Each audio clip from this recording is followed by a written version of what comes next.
नमस्कार. मातृपितृ देवो भव. खरं तर आपल्या भारतीय संस्कृतीमध्ये मात्या पित्यांचं स्थान हे अढळ आहे. परमेश्वराहूनही श्रेष्ठ आहे. ईश्वराहूनही श्रेष्ठ जर कोण असेल या पृथ्वी तलावर, तर आमची भारतीय संस्कृती सांगते की परमेश्वराहूनही श्रेष्ठ जर कुणी असेल तर ती तुमची आई वडील. आई वडील हे परमेश्वराहूनही श्रेष्ठ असतात आणि त्यांची सेवा करणं हाच मुलीचा धर्म असतो.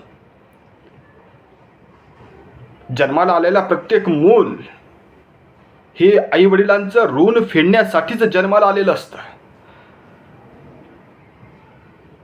ज्यांनी आपल्याला जन्माला घातलं त्या आई वडिलांचं ऋण फेडणं हे प्रत्येक मुलीचं कर्तव्य असतं. हल्ली समाजामध्ये अशा काही विकृत मानसिकतेच्या गोष्टी घडतायत की त्या गोष्टी बघून, त्या गोष्टी ऐकून मन सुन्न होतं. कुठं चाललो आम्ही? कुठं चालली आमची भारतीय संस्कृती? आमचा समाज कुठं चाललाय? आमच्या समाजाची मानसिकता नेमकी काय होत चालली आहे? हल्ली वर्तमान काळामध्ये आत्ताची पोरं आपल्या आईवडिलांशी चांगली बोलेनाशी झालीत. आपल्या आईवडिलांना वृद्धाश्रमात पोचवणारी पोरे जन्माला आलीत. आई वडील जड व्हायला लागले. आई वडील नकोसे वाटायला लागले. अशा पोरांनी जन्माला येऊन काय नेमकं साध्य केलंय? तुमचे आई वडील तुम्हाला जपता येत नाही. आयुष्यात तुम्ही कधीही सुखात नांदू शकत नाहीत. आयुष्यात कधीही तुम्हाला यश सुद्धा मिळणार नाही जर तुमचे आई वडील तुमच्या सोबत नसतील तर. आई वडिलांचा आशीर्वाद ज्या घराला लाभतो ते घर सुखात नांदतं. त्या मुलांच्या वाट्याला यश भरभराटी येत राहते. पण जिथं आई वडिलांचा तळतळाट निर्माण होतो, जिथं आई वडील मुलांच्या दुःखापायी जर रडत असतील, कुडत असतील, तर त्या आई वडिलांचा डोळ्यातले अश्रू तुम्हाला कधीही सुखात नांदू देणार नाही. कधीच नाही. हा नियतीचा नियम आहे. परमेश्वर सुद्धा तुम्हाला माफ करणार नाही जर आई वडिलांसोबत तुमचं वागणं जर चांगलं नसेल तर. एक वेळ तुम्ही परमेश्वराची भक्ती नाही केली तरी चालते. एक वेळ तुम्ही परमेश्वराची सेवा नाही केली तरी चालणार आहे. पण आई वडिलांची सेवा ही प्रत्येक मुलाचं, प्रत्येक मुलीचं कर्तव्य असतं. हल्ली वर्तमान काळामध्ये बघतो की आपले नवीन पिढी स्वतःच्या सुखासाठी, स्वतःच्या क्षणिक सुखासाठी, स्वतःच्या मौज मस्तीसाठी आपलं परिवार सोडायला सुद्धा मागं पुढं विचार करत नाही. आपले आई वडील सोडायला सुद्धा मागं पुढं विचार करत नाही.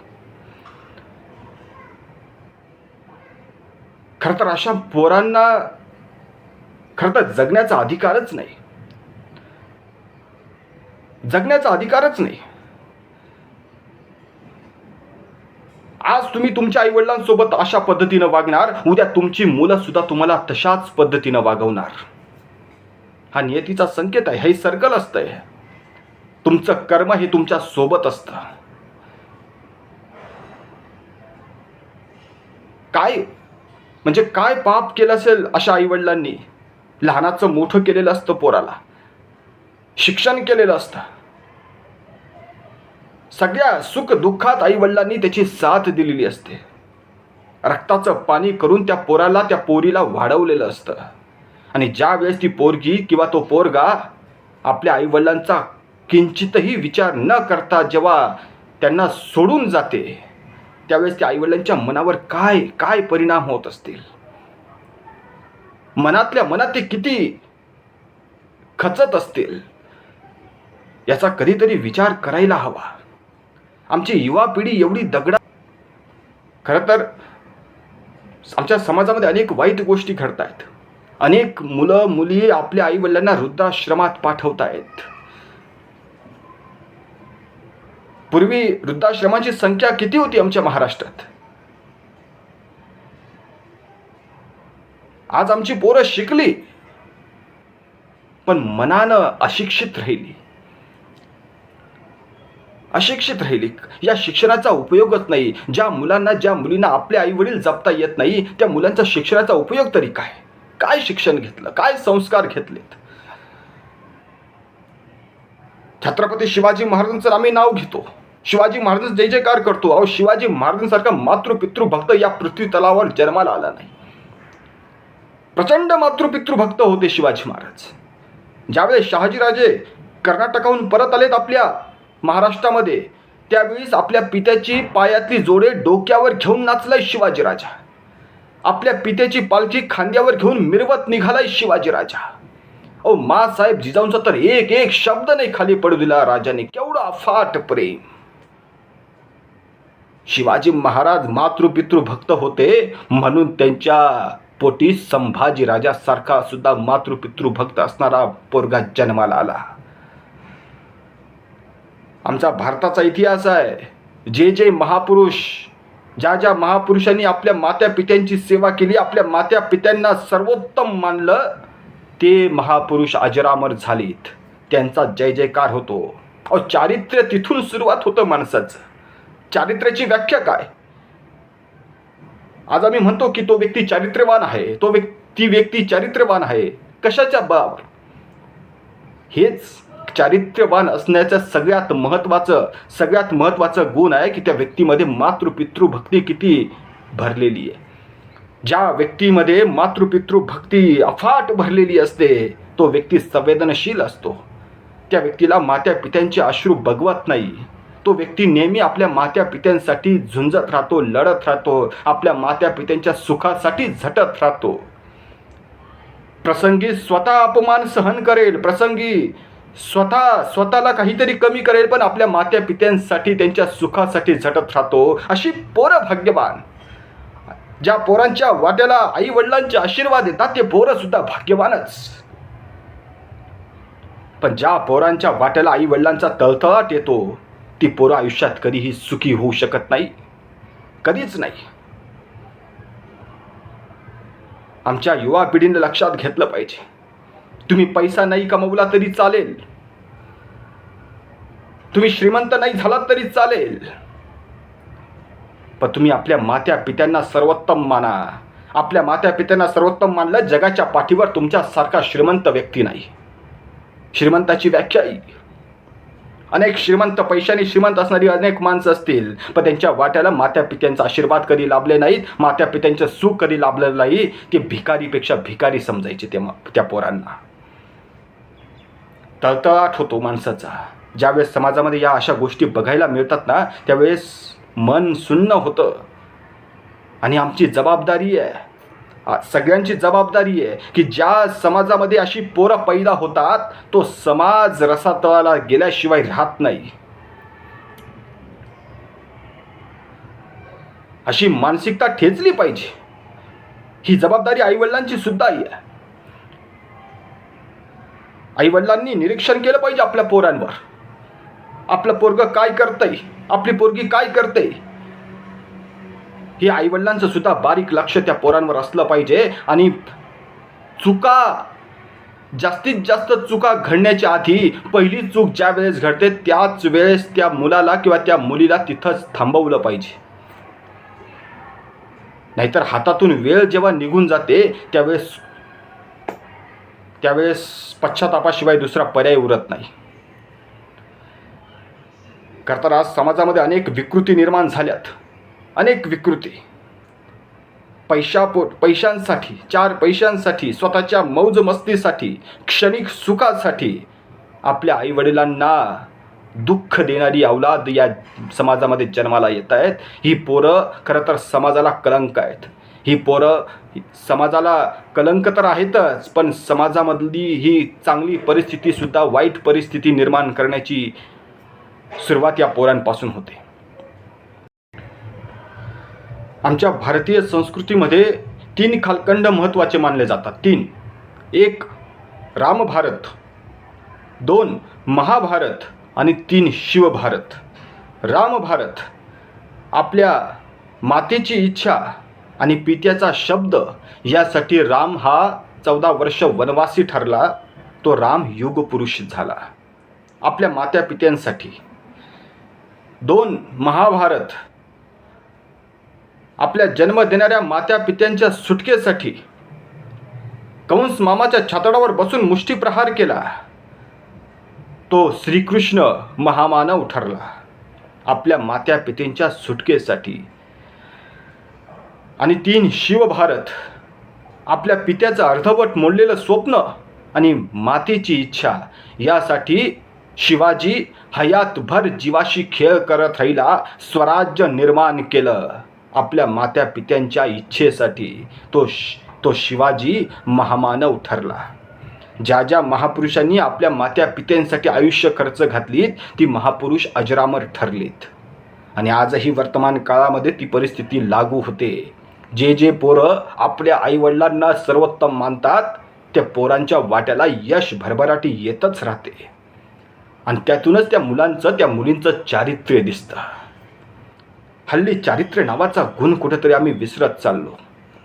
आमच्या युवा पिढीमध्ये चारित्र्याची कमतरता आहे.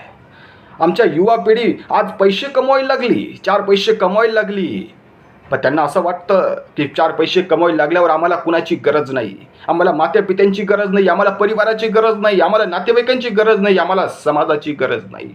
इतकी वाईट मानसिकता आजच्या युवा पिढीची झालेली आहे. 4 पैसा कमवायला लागलं, पैसा कमवण्याची अक्कल आली याचा अर्थ तुम्ही लई मोठं यश संपादन केलं असं नव्हे. माणूस त्यावेळेस माणूस म्हणून म्हणवण्याच्या लायकीचा होतो ज्यावेळेस त्याला समाजामध्ये, आपल्या घरामध्ये, आपल्या मात्या पित्यांच्या नजरेमध्ये त्याचं स्थान हे सर्वोत्तम असतं. त्यावेळेस तो माणूस, त्यावेळेस त्याला माणूस म्हणावं. जर तुम्ही तुमच्या आईवडिलांच्या नजरेमध्ये जर तुम्ही चांगले नसाल तर तुम्ही उपयोग काय तुमचं जीवन जगण्याचा? उपयोग काय?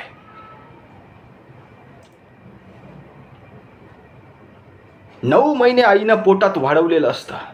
बापानं रात्रंदिवस कष्ट केलेले असतात आपल्या पोरांना वाढवण्यासाठी. ते कधी स्वतःचा सुखाचा विचार करत नाही.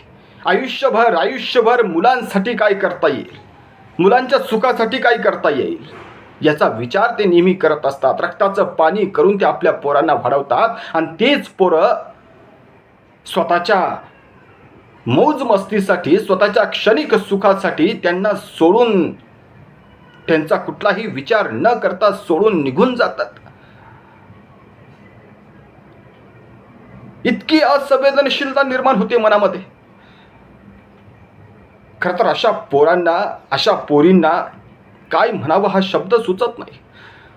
पण ही विकृत मानसिकता आमच्या समाजामध्ये वाढत चालली आहे याचा खरं तर दुर्दैव, हे खरं तर दुर्दैव, महाराष्ट्राच्या दृष्टीनं दुर्दैव आहे. आमच्या समाजामध्ये आमच्या अवतीभोवती अशी माणसं बघायला मिळतात, अशी पोरं बघायला मिळतात. याचा वाईट परिणाम हा येणाऱ्या पिढीवर होत असतो, आजूबाजूच्या चांगल्या मुला मुलींवर होत असतो, लहान पोरा बाळांवर होत असतो.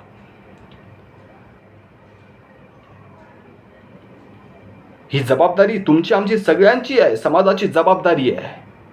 जिथं अनैतिक काम जर कुठं होत असतील, जिथं अनैतिक गोष्टी जर घडत असतील तर तिथं जागच्या जागी ती मानसिकता ठेचली गेली पाहिजे. नाही 10 आंबे असतील त्याच्यामध्ये जर 1 आंबा जर सडका निघाला तर ते 9 आंबे सडवून टाकतो. तसंच आहे समाजामध्ये अशी वाईट विकृतीची माणसं जर राहिली, अशी मात्या पित्यांचा अनादर करणारी, मात्या पित्यांना दुःख देणारी अशी जर युवा पिढी जर आमच्या समाजामध्ये राहत असेल तर तिथं जागच्या जागी ती मानसिकता ठेचली गेली पाहिजे. त्यांना बहिष्कृत केलं गेलं पाहिजे समाजात. नाहीतर त्यांचा चुकीचा परिणाम हा इतर पोरांवर होतो. समाजामध्ये एक चांगला दृष्टिकोन निर्माण करण्याची गरज आहे, चांगली मानसिकता निर्माण करण्याची गरज आहे. खरं तर आजच्या युवा पिढीनं सुद्धा ही गोष्ट समजून घेतली पाहिजे की आमच्या आयुष्यामध्ये आईवडिलांशिवाय दुसरं कुणाचं स्थान मोठं असू शकत नाही, कुणाचंच नाही. आणि ज्या व्यक्तीसाठी तुम्ही आईवडिलांना सोडायला तयार होता, समजून जा तुम्ही चुकीच्या मार्गावर आहात.